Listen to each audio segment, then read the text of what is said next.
Toyota Hilux නම් Toyota Lanka තමයි. අපට විශ්වාස Toyota Lanka.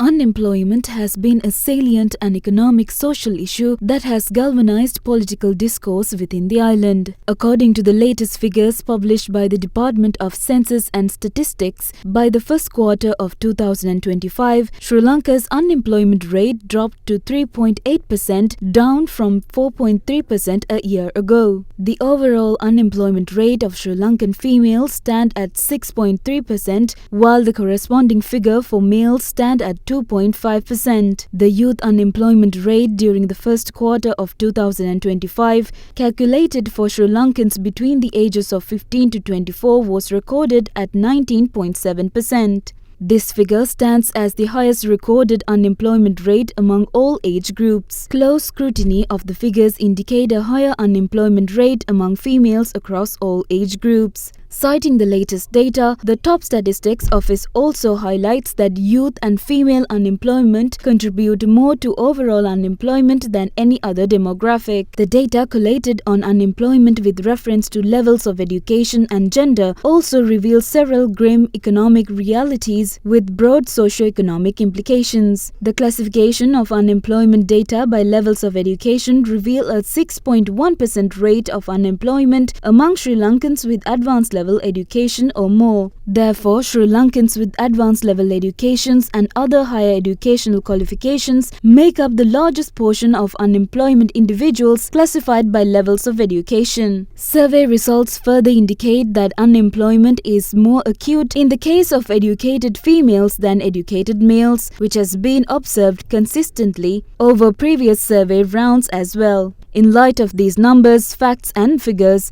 a group of unemployed graduates launched a protest today in front of the Ministry of Education at Battaramulla. The protesters reminded the government of the promise made to all unemployed graduates in the lead up to the elections and demanded the authorities to make good on it by providing all unemployed graduates suitable jobs. The protesters then marched on to the JVP Headquarters at Pelawatte. However, the protesters marching forward were interrupted by police officers deployed to maintain public peace. Despite police intervention and the pouring rains, the protesters continued to carry on their demonstrations undeterred. Against this backdrop, opposition leader Sajith Premadasa drew attention to Sri Lanka's persistent woes regarding unemployment and claims that the issue remains unaddressed despite a year passing by with President Anurukumara Disanayake at the helm.